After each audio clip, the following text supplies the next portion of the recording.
What would you think if I told you that some World Cup squads were worth over $1 billion?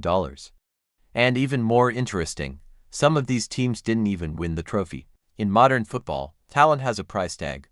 Every player has a market value, and every squad has a total cost. So does having a higher squad value really increase the chances of winning the World Cup? Today, we will look at the 10 most expensive squads in World Cup history. But our real question is this: is it really worth the money? Because in football, money does not always mean victory. First, let's understand the economic side of things. The value of a national team squad is determined by many factors such as players' age, club performance potential, contract length, and brand impact. The transfer market combines this data to create a market value. Economists call this perceived asset value. But here is a critical point: high market value reflects individual quality. Winning the World Cup requires collective efficiency. Sports analytics research shows that team chemistry and tactical harmony are often more decisive than individual stars. So a billion-dollar team on paper can fall apart under pressure on the field. Now let's think about the teams ranked from 10 to 7 on the list.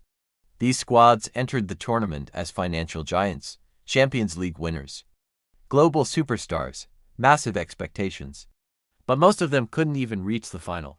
Why? Because knockout tournaments are psychologically ruthless. Performance psychology studies show that high expectations increase players' stress hormone levels, cortisol.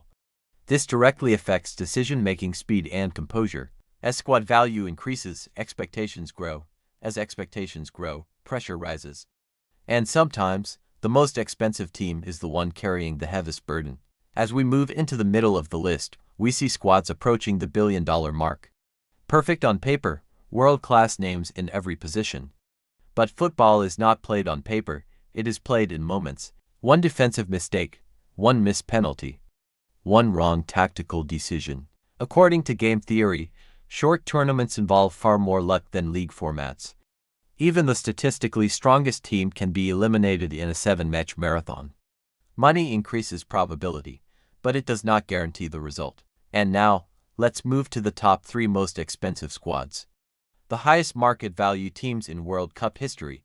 Individually outstanding, players at the peak of their careers. But here's an interesting fact: only one of the top 3 most expensive squads in history managed to win the trophy. The others fell short of expectations. Why? Because team synergy cannot be bought. Neuroscience research shows that teams who play together for a long time develop faster collective reflexes on the field. Players can intuitively predict each other's decisions. That kind of harmony takes time. And the World Cup does not wait. So what do the statistics say? Yes, higher market value teams reach the semifinals more often. That's a fact. But when it comes to winning the trophy, the picture changes.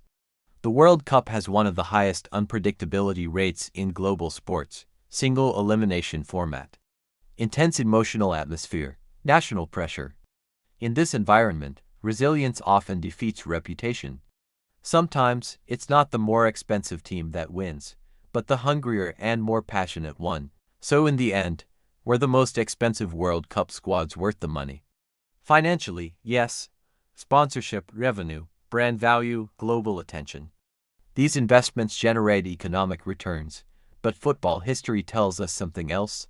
Money builds strong teams.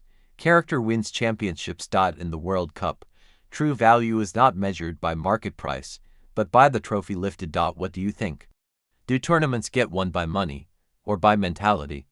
Don't forget to share your thoughts in the comments.